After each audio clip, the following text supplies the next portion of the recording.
Tayo po dadako na po sa ating mensahe.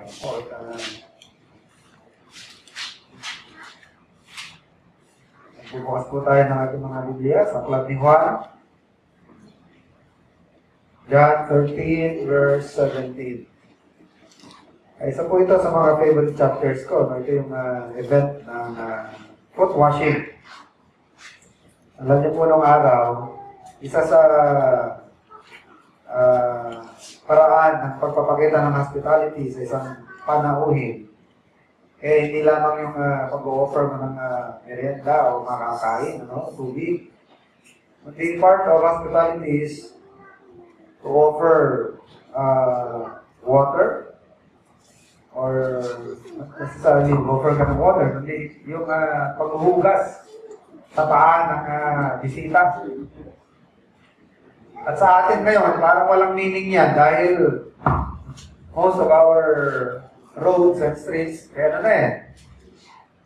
sementado na, Hindi na masyadong palikabok. Unlike before, kakaunti lang hindi actually, mga kalsado ng araw, hindi pa naman cemented Marami dyan, mga cobalt. Alam niyo yung sinasabing cobalt, yung mga bato lang na pinagdikit-dikit. Bato lang yan. Pinagdikit-dikit lang yan ang mga bato na ginawang kalsada.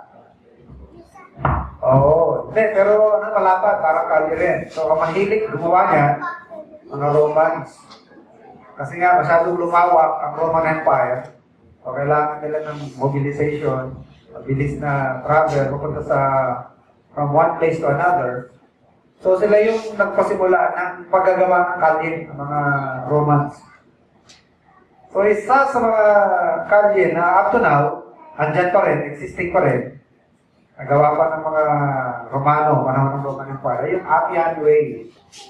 Na-mention yan sa journey ni Apostle Paul, and up to now, Appian Way is still existing. So nung araw, nahihirap ang mga kalye. So marurumihan talaga mga tao sa paglalakad. Kahit bagong ligo ka, kahit na malinis yung katawan mo, pero habang naglalakad ka sa kalsada, doon pa, Middle East, dry, di ba? Napaka-dry doon. Tapos, napaka-init. Talagang malikabok. So, part of hospitality is to wash the feet of your visitors. Okay? Kung walang servant sa bahay, kung sino yung may-ari ng bahay, nag-invite sa guest, sila yung mag-offer ng paghugas sa paa. So itong John 13:17, ang ating Panginoon, ang kanyang mga alagad, was in a place, ang ginawa ng Panginoon, siya yung naghugas sa paa ng kanyang mga alagad. Sabi nga ni Peter, Lord, nakakahiya naman. Pasensya na, walang nakaisip sa amin na gawin yan. Kayo pa ang aming master. Kayo pa gagawa niyan para sa amin, kaya huwag niyo pong hugasan ng paa. Ang sabi ng Panginoon, ang Pedro, ang ginagawa ko ngayon na hindi mo naintindihan. Pero later, maunawaan mo. Pag hindi ko ito gagawin sa'yo, hindi ka magkakaroon ng part sa akin. Umandar yung pagka-liberate ni Peter. Ganun pala, Panginoon. Hugasan niyo ng buong katawan ko, huwag lang yung paa, para dumami yung part sa Panginoon. Kaya sagot ng Panginoon, ang nalinis na, hindi na kailangan pa maligo. Kundi yung paa na lamang niya, dapat linisin kasi ang paa, marurumi niyan habang naglalakad ka sa buong hapon. So, merong tinuturo ng Panginoon sa kanila doon, So, John 13 verse 17, if you know these things, happy are ye if ye do them. So tonight, I will be talking about practical religion. So, doon po sa binanggit ko sa inyo example, nung foot washing. Actually, tinuturo doon ng Panginoon dalawang bagay. As I mentioned last Sunday, yung importance of serving one another, service to one another, maglilingkuran tayo sa isa't isa, maging concerned tayo, huwag natin maging attitude, yung attitude ni Cain na, am I my brother's keeper? So, hindi po ibig sabihin na yung magiging concern ka sa kapatid mo o sa kapwa mo, magiging intruder tayo. Magkaibang bagay yung intruder sa concern. So tayo po, yung pagiging concern sa kapatid, concern sa kapwa, medyo tansyahin din natin. Baka naman sobrang concern natin, lumalaro sa parang intruder na tayo, di ba? So iba yung pagiging concern sa pagiging intruder. Iba naman pati ba naman pamamalakad din sa bahay. Gusto mo po, ikaw pa yung magsusunod eh. Hindi pamilyado na yan, may sarili ng buhay, may sarili ng pamilya, gusto mo pa, ikaw pa yung makikialam. Iba na yan. Siguro ang ating hanggang payo na lang tayo, no? Out of concern, pag may nakikita ka pali sa kanilang ginagawa, you can talk to them. Gusto lang i-text, kausapin, pero kung ayaw ka pakinggan, hanggang doon ka na lamang, di ba? Hanggang doon na lamang yun. Pero yung makikialam pa tayo sa kanilang gustong malapit sa pamilya, kung gusto na rin, so it's a different matter. Okay? So yung kay Abel, yung kay Cain, I am my brother's keeper, talagang lack of concern. Makita niya naman, di ba? Kung concern siya, di sana pinatay. Kapatid mo, patayin mo, di ba? Out of jealousy, out of envy. Pinatay niya si Abel. Okay? Kasi sabihin niya, ako ba taga mga laga? Parang sinabi na, Pilipino yun eh. Ako ba taga-tanungan ng nawawalang kalabaw? May nawawala ng kalabaw eh. Ako kung tatanungan nyo. So, ano yun? Lack of concern. Okay? So, yung mga foot washing, yung tinuturo doon ng Panginoon dalawang bagay, it is service para sa ating kapwa, maglingkuran tayo sa pangangailangan ng mga kapatid. And the other thing is forgiveness. Yung pagiging mapagpatawad sa isa't isa. Yung paghuhugas sa paa, hindi yung literal ngayon, na baka pag may dumalaw na member tumating si James, hugasan niyo pa ni James. Mas malupit pag ako, patay ang dalawang kuko ko sa big toes. Medyo iba mo niya. So, huwag niyo pong ililiteral yan. At baka magalit pa ako, pero yun yung mapapasma pa ako. So, yan po pwede pang i-apply ngayon, pero sa ibang pamamaraan. Paghugas ng kamay ngayon, anang paa, i-apply sa pamamagitan ng pagpapatawaranan, forgiving one another, mga patawaranan sa isa't isa sa mga pagkakasala. So, balik po tayo sa ating topic, practical religion. So, pinapahiwatig ng pamagat ng ating mensahe na ang religion po natin, hindi lang more on theory, more on dito, hindi lang po. Maraming part ng ating religion is, ang ating Christianity is practical. Meron ka pa dyan whiteboard marker dyan? Pakibigyan niya ako. Hindi na ako rito Pakicheck ka dyan, yan sa ilalim. So, ang religion mga kapatid is actually formal dyan. It is emotional, it is doctrinal, it is ceremonial, and practical. So, apat na bagay ang meron sa religion. According to James, in James chapter 1, verse 27, ano sabi niya ni James 1:27? Your religion and undefiled before God is to what? To visit the fatherless and, ano yan? To succor the widows, tulungan ang mga widows. Yan ang tunay na religion. Hindi lang yung, kawawa yung bata, o kawawa naman yung matanda, puro ka lang kawawa, wala ka naman ginagawa. Talaga nakaawawa ka, you are doing something, you are active. Hindi ka lang puro salita. So James 1:7, pure religion and undefiled before God and the Father is this, to visit the fatherless and widows in their affliction and to keep himself unspotted from the world. So, ang religion po natin, it is practical. It is not only emotional. It is not only doctrinal. It is not only ceremonial. But most importantly, our religion is, the religion of our Lord is very practical. When you say practical, we have to put it into practice. Kailangan pinapractice. Diba? Hindi lang puro theory. Wala naman sa gawa. Puro salita lang.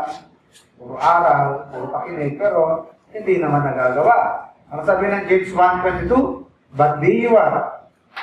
But be doers of the word, not hearers only. deceiving your own self. Because if any man heareth and not a doer, is like a man beholding himself in a glass. Nakita mo may diferensya ka, pagtingin mo sa salamin, pero umalis ka pa rin. Ganun po ang salita ng Panginoon. It tells us our condition. Tapos hindi mo nang ginawa, dapat gawin. You are just deceiving yourself. So, we must do what we learn. So, practical is doing. It is active. May ginagawa yan. Ano? Ano yung turo sa atin ng Panginoon sa Matthew 7, 24 to 25? Matthew 7, 24 to 25. Yung wise man? The wise man, ano raw yung wise man? Oo. Bakit siya wise? Because he hears the word and doeth. Anyone that heareth my word and doeth it is like a wise man which built his house upon a rock. So, kapag ka nakikinig ka lamang, pero hindi mo naman ginagawa, wala yun, ano? Hindi ka wise. You are not wise. Hindi ka wise, no? For example, ito is very common. The area of giving, tithing. Hindi na muna yung sa offering. Hindi lang muna sa tithing. Tayo po may nakakasunod dyan, no? Yan, alam na natin yan. Since day one, ang ating pagka-Kristiyano, baka agad-agad, yan na po ang ating napakinggan, di ba? Pero marami po sa mga Kristiyano ay, ano pa rin dyan, talaga namang, ano pa, talaga in constant trial pa rin. Anong constant trial? Constant test, talaga namang struggle pa rin dyan. Ano? And I trust na tayo po yung makagraduate sa level na yan, ano? Na sana hindi na tayo naging struggle yan. Ang isa lang naman kalaban din, yung takot na baka hindi magkasya. Pero tandaan niyo po yung takot, sabi ng Bible, God is not the author of fear. Kaya pagka natakot ka, baka pagka nag-type ka, pagkukulang ka for the next sahod, baka hindi umabot yung budget nyo, baka 5 days before the sahod, wala ka nang budget, ka matakot na. Hindi magsisinungaling ang Diyos. Sabi niya, my God will supply all your needs. Binigay tayo ng example. Yung ibon nga, na hindi naman tao yan. Concern ng Panginoon to provide for their needs. Diba? Kasaan niyo yung Psalm 104? Sabi ng Psalm 104, lahat sa Diyos umaasa, mapa-elepante, mapa-leon, mapa-ibon, mapa-cricket, mapa-insekto. Saan ba nagagaling pinakain yan? Lahat yan pinakakain ng Diyos. Sino ba nagtuturo sa balyena na tuwing ganitong season, dadayo ng dunsor, dadayo ng albay, dahil sa ganitong panahon, maraming hipon. Na magkain ng ng balyena, di ba? Yung mga plankton, mga hipon. Yung ba sadya lamang, nanaramdaman na lang ng balyena yun. Tinuturo ng Panginoon yun. Kung mga scientists ang tatanungin natin, sabihin nila, it's in their clock. Nasa body clock nila yan. It's in their instinct. Talagang embedded na sa kanila yan. Pero tanong, sinong naglagay sa kanila ng gano'n? Nararamdaman yun. Yung ba'y kusa na lang dumating sa kanila yun? No, pero nag-design. Alam niyo ba yung life cycle ng salmon? Salmon, in English, ano? Sa Tagalog, salmon. Sa English, silent L. Ang salmon, mga ipapanganak yan sa upper part of a certain river. Pag napisayan, iaako siya ng ilog sa karagatan, doon na yung lalaki, at iikot yan sa ilang continent, sa ilang karagatan sa buong mundo, hanggang sa breeding season, bago sila manganak, matutunto nila kung saan sila pinanganak, kahit naikot na nila buong mundo.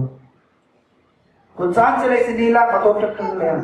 At kahit may rapid, kahit na may waterfalls, they go against the water. Lalamin nila kahit waterfalls.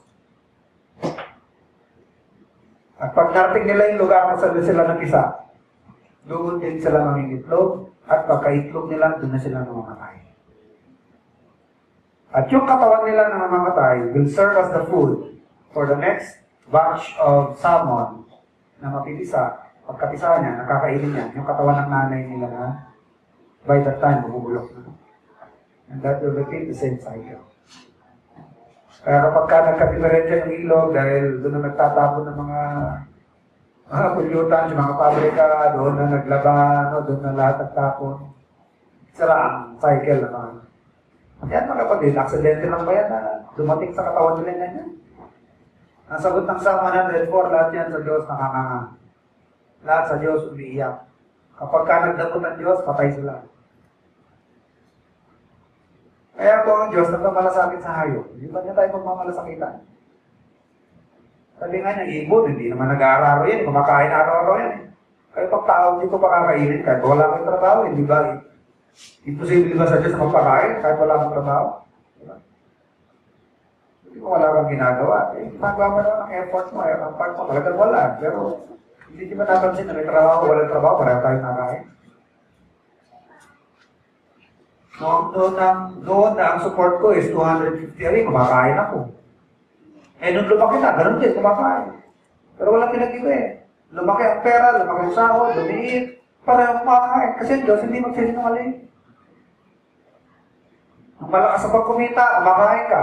Nawalan ka na ng kita, hindi ka na nakapagtrabaho dahil overage na, hindi ka pa pinakain ng Panginoon. Hindi na nga lang kagaya ng dati, di ba? Dati, nung malakas ka pang kumita, yung gusto mo, mabibili mo. But this time, hindi na gano'n, iba na. Pero kakain ka pa rin, di ba? O, makain mo pa rin ng Panginoon. Pero bakit minsan tayo natatakot? Fear. Diba? So, sino daw ang wise mga kapatid? Yung alam, pero ginagawa. Yan ang sinasabi ng Panginoon sa Matthew 7, 24 to 25. Anyone that heareth my word and doeth them, I will liken him to a wise man which built his house upon a rock. Kahit anong hampas ng alon, and that represents the trials of life. Mga evils of life, mga masasamang bagay na dadating sa buhay natin. You will remain what? You will remain strong, unmovable. Nananatili ka pa rin nananalig sa Diyos. Yung iba, nadidiskurahin na, nadidiscourage kung ano sumasaksak sa isip. Ano kayo? Ibenta ko ng kaluluwa ko, ibenta ko ng sarili. Alala ko si Pastor Makalala, na pag wala na ako ng ibenta, katawan ko na ibenta ko, sabi ko, Pastor, wala magtataga niyan. Laki-laki na. Alala niyo si Pastor Makalala.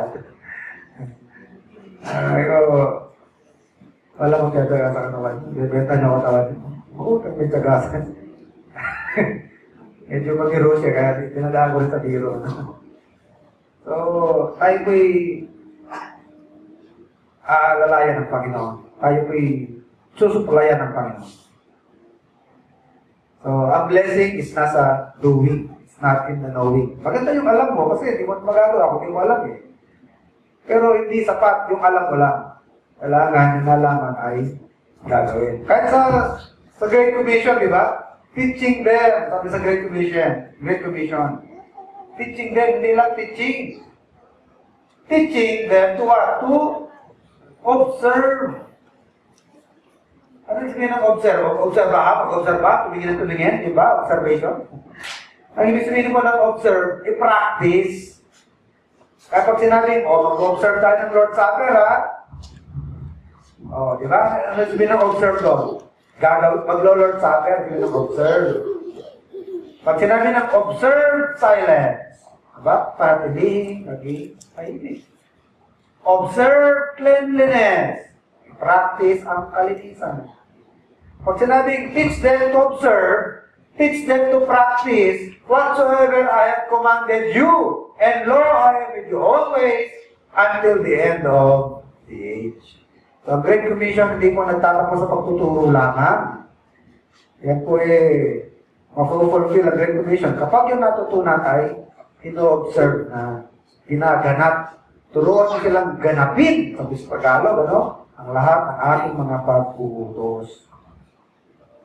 Kaya sabi ng ating text, if you know these things, happy are you if you do them. Happy are ye if you do them. Okay? So nakakalungkot lamang ngayon, meron po mga ilang ministries, hindi balanse. Kumbaga sa siso, ito yung siso, lamang ang pagtuturo sa ano, masyadong lamang ang pagtuturo sa doctrine, o kaya sa emotion, lamang masyadong turo tungkol sa mga seremonya. Tapos, pagdating sa practical, hindi naman ituturo na gawin sa buhay. Puro emosyon na lang ng emosyon, o kaya puro doktrina na lang.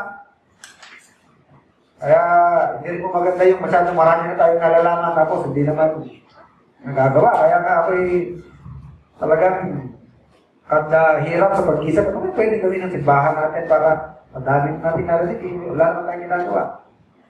That is why we come up with this ministry na every end of the month, last Sunday of the month. We go out, ano? Yan yung paraan para mabalance naman natin, mabalance natin. Meron tayong doctrine, wala namin practical, di ba? Kasi sinabi, teach them, di ba? And then observe. Hindi lang puro teaching, kailangan observe. So yung pong pag-evangelize natin, every last Sunday of the month, yan ang chance para pagawa ito. Kasi the first 3 Sundays, puro ito eh. Puro aral eh, puro doctrine. And I trust, sana, hindi lang tayo nag-aantay ng end of the month bago gawin yan. But during the gap, during the gap, first Sunday of the month to the last Sunday, saan naman tayo nagtatrabaho, nakakapag-share. Hindi ka makapag-share, nagko-commute ka, at least parati ka may bit na trap sa yung bulsa, at pakibasa nyo lang po, unggoy. Trap tayo dyan yung unggoy. Unggoy ito Masahin nyo po, para maunawaan nyo, buti pang unggoy. Diba? Nakakaganang po tayo. Ano? So, yun po yung ating pagkakataon na ganatin yan. So, meron pong mga gawain naman na, puro na lang practical. Talaga naman, wala nang aral, wala nang doktrina. Meron ganyan? Di ba tayo nanggaling sa ganyan mga gawain na pagkakaraming activity? Hindi nawawalan ng activity ang kada buwan. Ang pagsimba, maabot na alas 10 ng gabi. Minsan uwi ng tanghali, alas 2 na, hindi pa nananangalian. Naka-join pa kayo sa ganyan simbahan. Pupunta na ng maaga, tanghalian na, wala pa, di ba rin tapos. Ang katwiran, as the Spirit leads, di pala. Hindi Spirit ang nag-lead, kaya mahaba ang message. Hindi nakapag-aral, kaya hindi alam kung paano tapusin. Hindi mo alam kung paano tapusin. Wala kang outline eh. Wala kang masabing lastly, kasi wala kang class. Dahil kung saan-saan sumusuot, hindi mo malaman kung paano tatapusin. Nagsimula ka sa salvation, nagtapos sa giving. Walang direksyon eh, di ba? Tapos sabihin mo, as the Spirit leads. Kinakala mo pa yung Spirit. Di ba? Ano oras ang tatapos ang gawain? Alauna, alas 2. Hindi na ma-enjoy yung preaching eh. Lalo yung bisita. Tapos lang ito nag-imbita. Ito, makukutos ako ito nag-imbita sa akin. Hindi niya sinabi nito. Nagbawa na sana ako ng pack lunch. Kesa na yung mga yun sa mga Katoliko, di ba? Alas 9, alas 10, tapos na. Pagka-amen amen. May nanawa, payapa. Peace be with you. Tapos na, ano lang. Sabay nyo rin. Uyan na, di ba? Pagka ganyan na first time visitor, tapos ganyan ang aabutan. Paninang ganyan sa ilo, paninang ganyan, tinataas pa. Para paninang ganyan sa okla po. Hindi ka ba nakakahalata sa body language, nalalaman niya, nainip ng tao, di ba? Kahit hindi kayo kahit ako, bababasa ko yan, kung sino inip na, kung sino yung nilakad, kung sino gusto nang umuwi, gusto nang matapos. At ako-confirm yan, dahil pag-amen ko, wala na rin yan. Inabangan na magpikitan lahat namin nakapikit. Nag-may eskapo na yan. Confirm. Talaga nagmamadali. Pero huwag kayo mag-alala dito sa atin. As much as possible, 11, tapos na. Reasonable, di ba? Reasonable na oras, at least makakapagluto pa kayo. O, ginawa na nga. Napaka-friendly nga ng schedule natin, eh. Birin nyo. At 3 o'clock, tapos na tayo. Maximum of 3 o'clock, di ba? Kung gusto nyo pa mag-morning, mag-family time, after 3 o'clock. Pero parang Panginoon, binibigay po natin. Pero kung mga gawain na, ang dami activity. Kaya mga miyembro, parating lumay-pay. Bakit? Kaya sila na-fire up dahil sa activity. Pag wala na activity, kita mo, tablay na naman. Pero konti na naman ang umaten, wala na activity. Pero pagpasing ng activity, nagdadatingan na naman niya. O bro, may group tayo. Grouping ha, group natin. Dito sa group na ito ha. Ito gagawin natin. Busy lahat. Parating nasa simbahan, busy. After the activity, wala na naman. Isip na naman activity. Ganun na lang ang routine, di ba? Ang nagdadrive na lang para umaten, activity. Kaya kailangan mag-isip ka ng program. Kailangan may program parati. Kailangan may program para madrive ang tao na atin. May ginagawa, busy. Pero hindi yung dati nag-motivate sa atin sa pag-aten. Tayo maglilingkod dahil natutunan natin ang aral. Natutunan natin ang doktrina. Na mahal natin ang Panginoon kaya natin ginagawa sa bagay. Hindi dahil tayo pinupukpok, hindi dahil sa pinainan ka ng maganda activity, pinainan ka ng ganitong bagay, kaya ka parang ganadong-ganado. Hindi yun eh. Eh pag hinahanap natin sa ating gawain, mali-disappoint kayo, wala tayong ganun eh. Ito yung simbahan natin ng sa totoo lang, walang kalatoy-latoy. Ako daw nagsasabi. Kaya kung hinahanap niyo yung mga, kung ano ng mga activity, wala. Activity natin, nakawa na yan. For the whole year. Yan lang. Soccer, camp, memorize ko nga eh. Eh yun nga natin, na-cancel pa eh, yung evangelistic meeting. Dahil naging monthly na siya. Diba? So sunod yan, yung missions conference natin, isinabay pa natin sa anniversary natin. At kung lobby ng Panginoon, matuloy yung ating sports fest para naman maiba-iba naman kasi baka maburyong na tayo. Kasi monotonous na, wala nang ginagawa. Eh, just to break the monotony, naglagay tayo ng sports fest. After the sports fest, sa linggo tayong nananakit. Alam niyo, halos sa linggo na, di pa nawawala. Pag-max kayo, one day lang yan, wala na. After that, year-end service. Diba? Yan lang. Wala tayong ganun. Wala tayong So, more na tayo. Teaching, and then, pinag-isipan natin na may apply yung natutunan natin. Kaya meron tayong end of the month na activity. Pero sinasabi ko huwag nyo nang antayin yan. In between the first Sunday and the last Sunday, saan man po tayo makarating at may pagkakataon, mag-share tayo ng gospel dahil iniwang gawain ng Panginoon sa atin yan. Sino bang kinatasan na mag-goyi? Pastor? Church ang kausap? Eh sino bang bumubuo sa church? Pastor lang. Mga workers lang, lahat ng miyembro, lahat ng nabaptize sa simbahan, yan ang bumubuo sa church. So you are a part of that commission. That is why wherever you are, saan ka man nagtatrabaho, kailangan parati ka ready as an ambassador of the Lord. If you don't have a chance to speak, at least by giving out tracts, nagagawa mo yung gawain. Kinisimple na nga ngayon, minong araw, wala yan eh. Noon talaga, they have to do preaching by mouth. Eh ngayon napaka-friendly na natin. Hindi ka makapagsalita, sige na, tracts. At least siguro naman, makakapagbigay ka ng tracts. Kalamaran dami, hindi lang ang pabibigyan mo, eh tatanggapin niya ng maluwag. Meron dyan, ipilasin pa sa ratan. Huwag tayo magdaganda, maawa lang tayo sa kanila. Okay? So mga kapatid, let's try to balance. Our religion, the religion of the Lord are this, may apat yan, na aspetos, ceremonial. Ang seremonya natin dito, yun na nga, pagsisimba linggo-linggo, parang maseremonya na rin yan eh. So, maritual na rin yan. Kasi, habitual na, pagsisimba natin. But to be more specific, yung Lord's Supper, baptism, yan ang ating mga seremonya dito.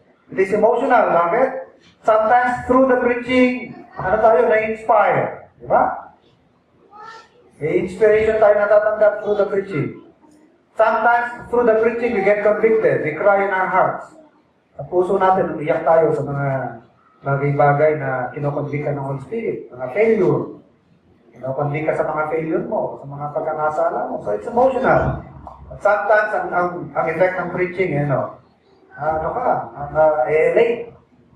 You feel happy because of what you are hearing. So, andito lahat yan. And doctrinal, we get strong sa mga teachings. Ito maganda sa atin sa simbahan natin, kahit wala tayong masyadong activity, people keep coming, dahil alam na nila na natutunan na dapat talagang gawin. Hindi dahil sa inililimos ko sa inyo, hindi ko pinagmamakaawa na maawa naman kayo, namumuti na yung upuan, wala nakaupo. Maawa naman kayo, malulungkot ang Panginoon, hindi ko gagawin yan. Hindi ko pinagmamakaawa yan. Wala nang magsisimba talaga, that's the time to close. Wala na, di ba? But for as long, meron pa rin nagpapasya, gusto pa rin sumamba, gusto pa rin magpuri sa Panginoon, bukas pa rin ang gawain ito. Pero kung lahat talaga, wala nang gana, that's the time to close. At kung buhay pa ako, that's a signal for me to look for another field of mission. Yun pa lang. Pero yung pagmamakaawa, hindi ko natin gagawin. Actually, planado na ito. Kung sakaling darating yan, wala rin tayong papagpaparti-partihan dito. According to our bylaws, the property will go to another church of same faith and practice. Hindi yung akin yung mga upon lahat, kakikilo ko yung mga plastic na yan. Akin lahat ng kahoy, akin yero, paggawa ko ng bahay ko yan. Ako may pinakamalaking price na naibigay, akin ang sasakyan. At yung lote, equal partition tayo dyan pag nabenta. Walang ganon. Wala akong ganon. Ang plano na ho ito. Sa ating bylaws, each member has no claim. But this property will be transferred to another church of like faith and practice. Kaya ba talagang nagkakasuhan pa eh. Lalo ko yung simbahan, nakatitulo sa pangalan ng pastor. Ano yan? Gera yan. Yan ang pabigat, di ba? Pagka pastor nagloko, wala. Di ba? Pag sinanlaan niya, may habol ka pa. Yan ang kagandahan sa atin na tayo po ay naka-incorporate. All properties here, including our vehicle, it's in the name of Bethel Baptist Church. O yun. Patay na ako, simbahan na may-ari niyan. Okay? So, the text is strikingly comprehensive. Itong binasa natin ng text, If you know these things, happy are ye if you do them. Parang encompass na niya lahat ito eh. If you know, do, happy. Diba? If you know and do, ano susunod? Happy. Ano na yung knowing, doing, and then emotion. Being happy, di ba? So, yung peace of mind, pag tayo po ay nakakapakinig ng mga aral ng Panginoon, magiging peaceful ang utak natin eh. Parang may soothing effect eh. Di ba? Nakaka-soothe, nakakakalma. Pag na-recall mo yung mga preaching, na-recall mo yung mga verses, kaya nga napaka-importante ng memorization. Di ba sabi sa Bible, Thy word have I hid in my heart. So, ang heart natin is the mind. Hindi yung puso mong tumitibok. Diba yung heart na sa English, parang yung heart pero sa Greek, magkaiba.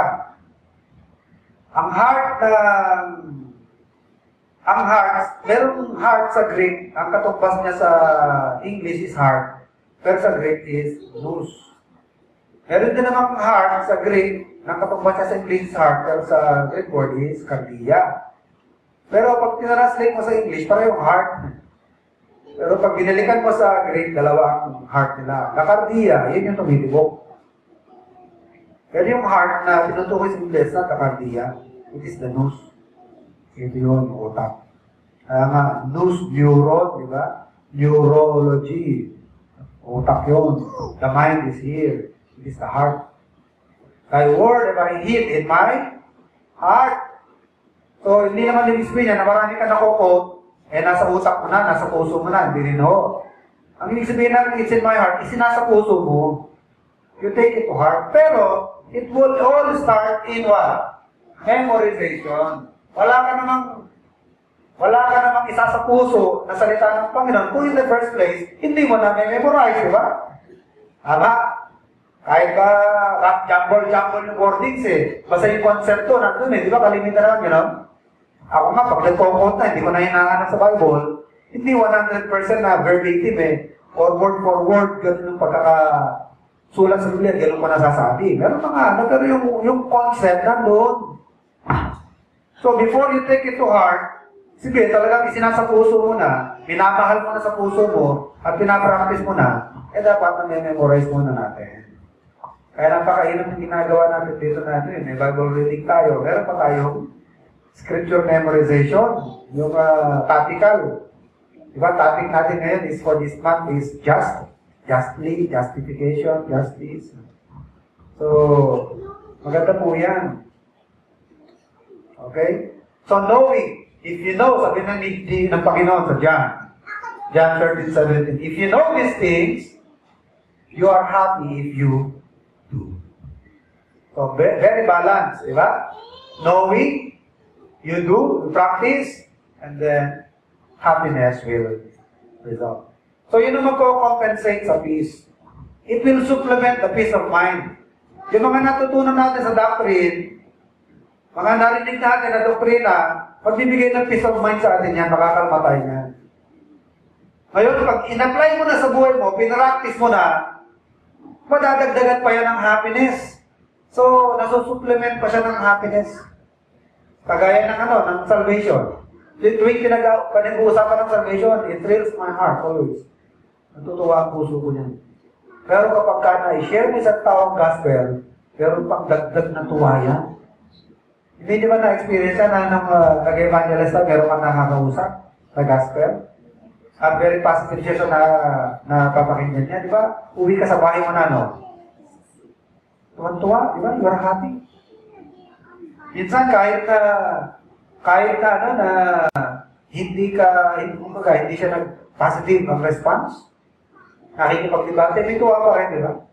May tuwa pa rin sa puso mo na may share mong salita ng Panginoon. May happiness ka pa rin na ibahagi mo. Dahil na-practice mo eh. Dahil sabi ng Bible, if you know and you practice, you will become happy. Lalo na kung na-apply natin ng principle sa Bible, na-apply natin. Masaya po tayo niyan. Okay? So, it's good to have knowledge.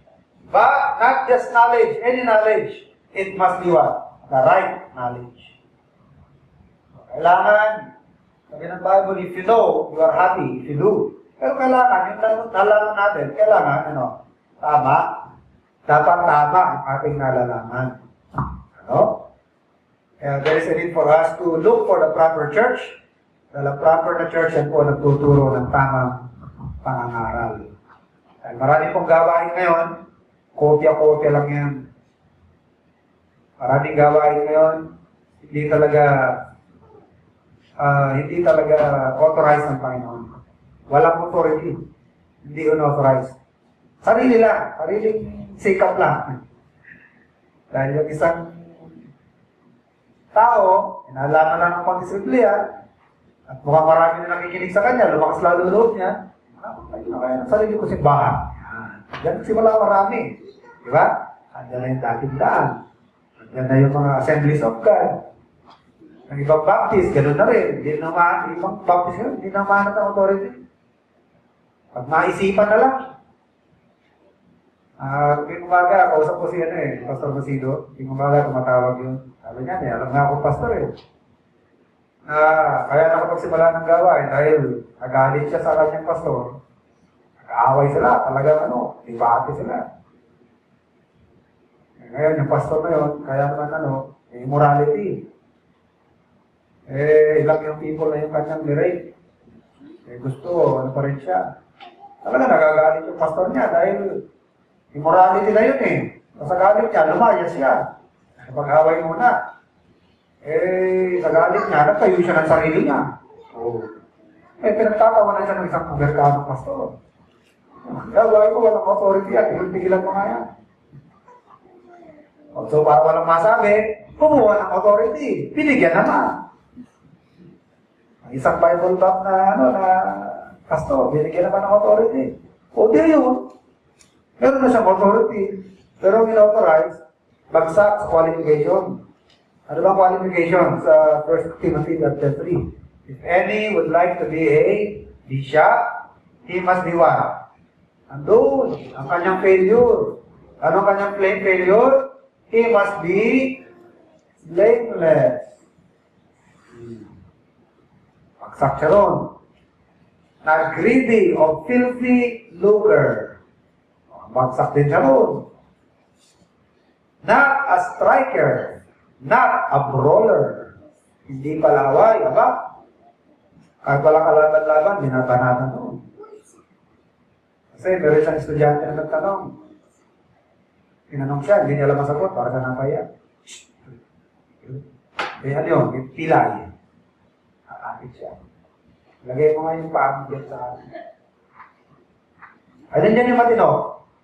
Ay, ito po, polio eh. Sinuntok. Binisligan.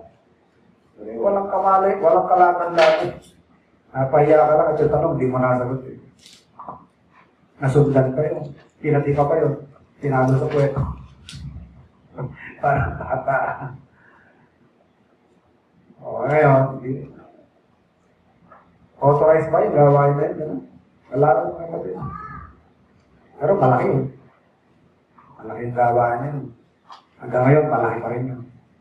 Pero nandun kaya ang Panginoon? Glory Church pa kaya yun?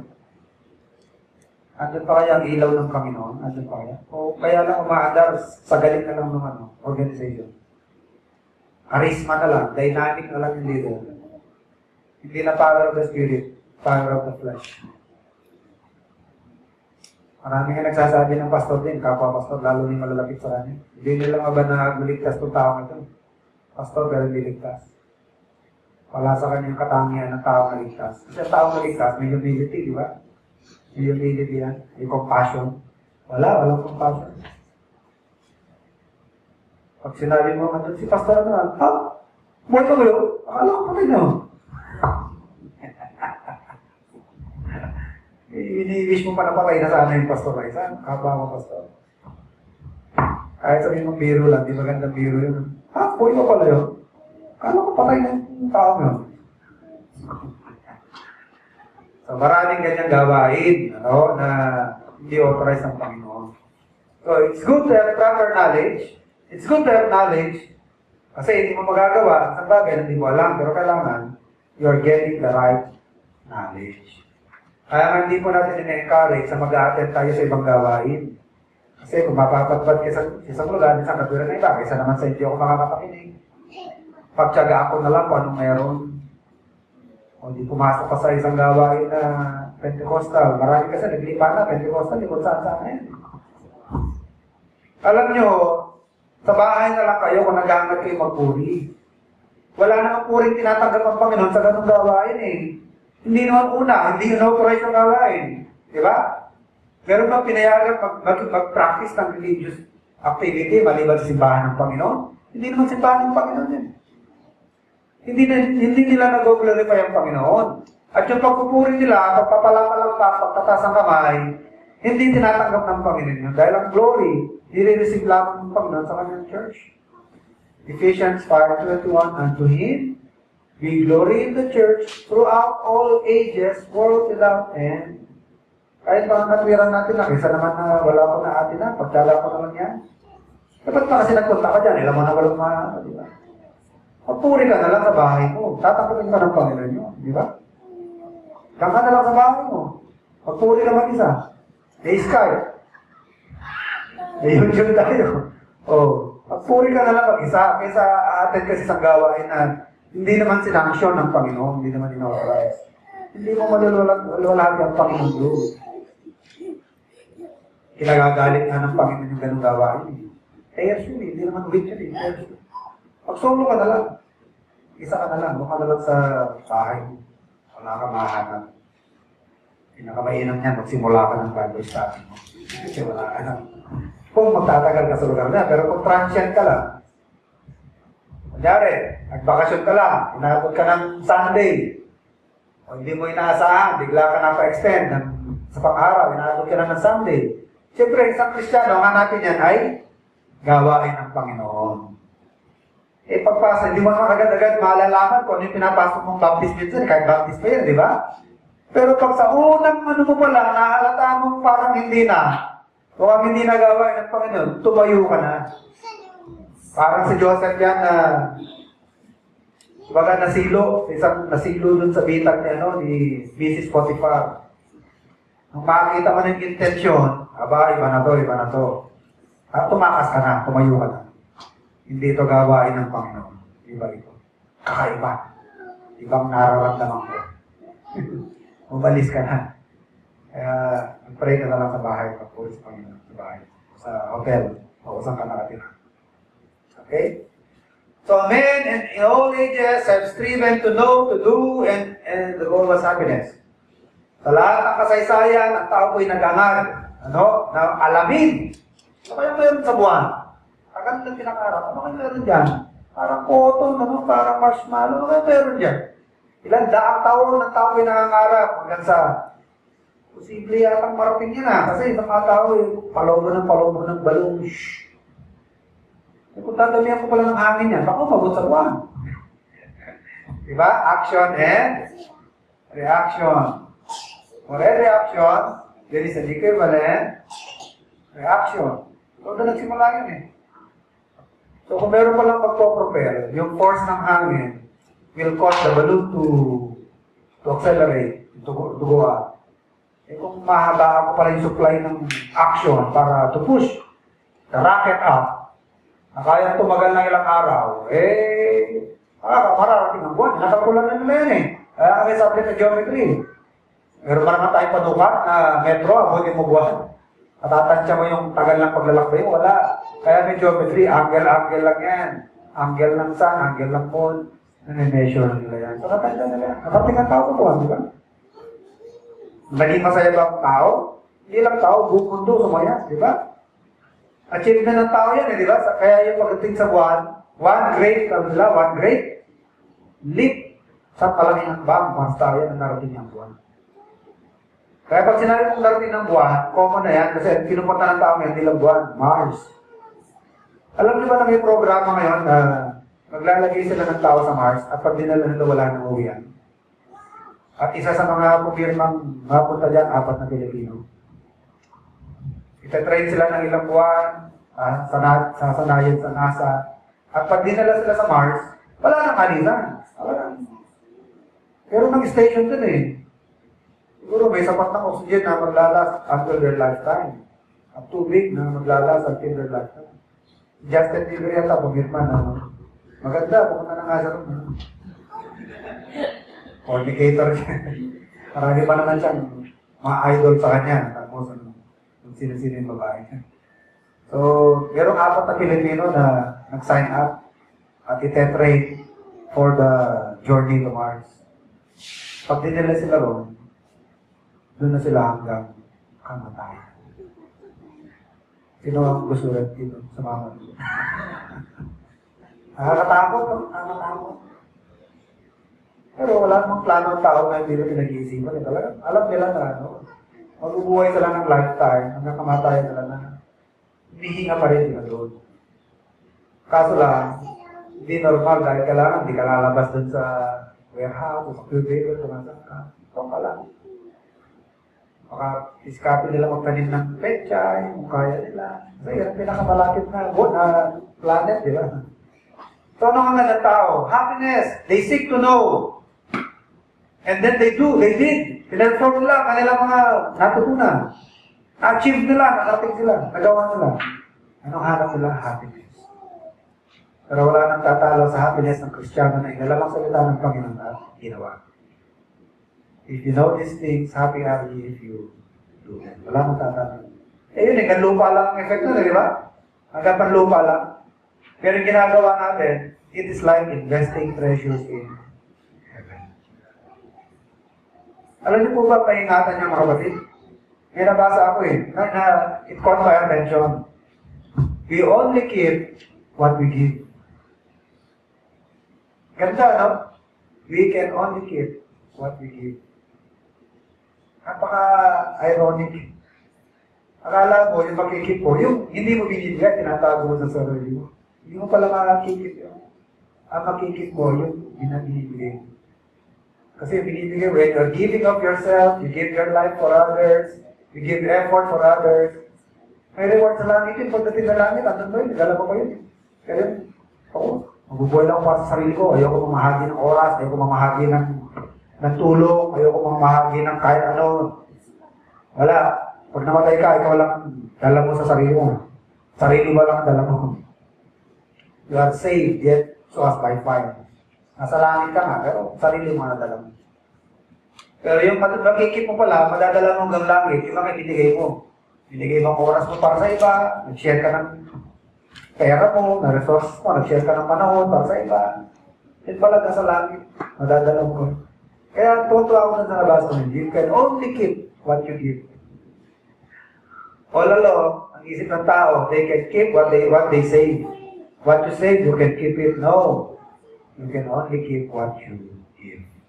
It's not just about money, it's about yourself, your life, your time.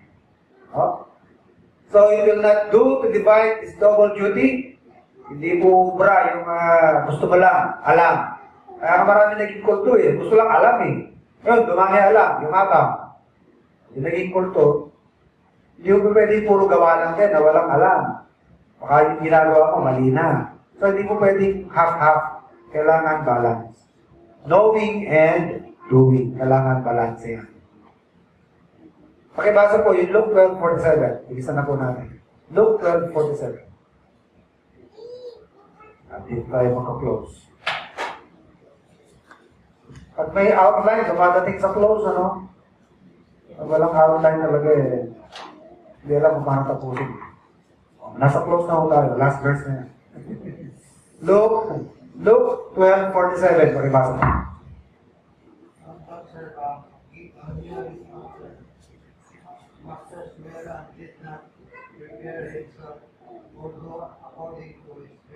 Will be beaten many. Ang isang servant, alam ang kalooban ng Panginoon niya, pero hindi ginawa, ay gupitin ng pagkarami-rami. Lalatayan. Alam niyo po na paulit-ulit nangyayari sa Kristiyano yan?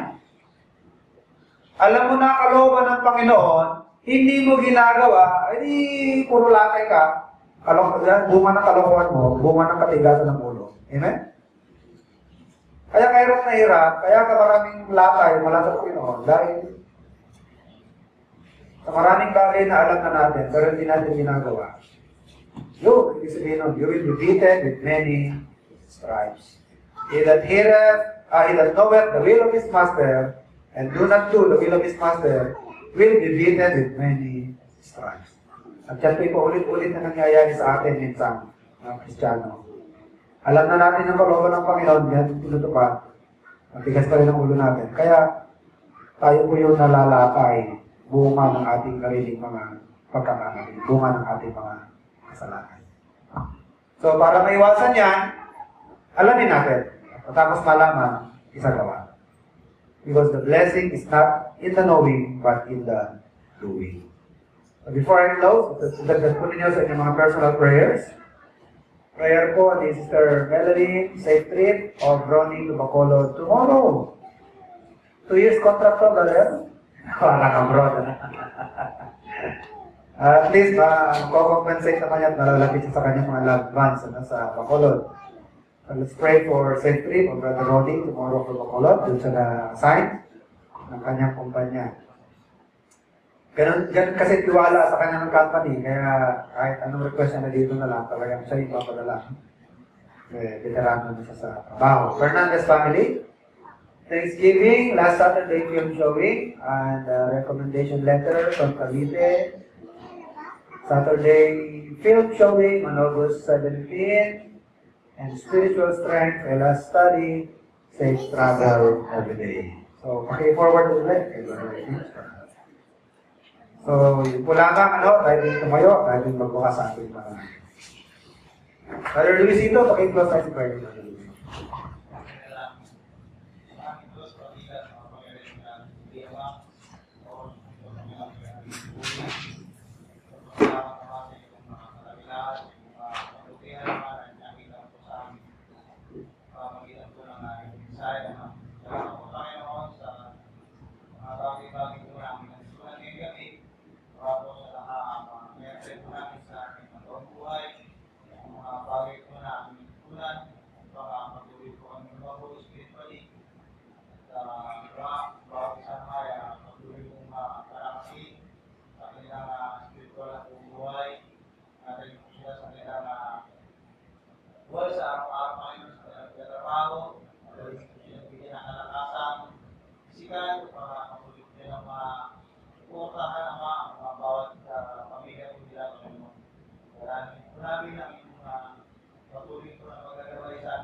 bagay sa bawat isa. Pinabalik ko namin lahat ng kapurihan at pagsalamat sa aming pangalan ni Jesus Christus, ang aming Diyos, Panginoon sa Pilipinas. Amen. Magandang gabi po.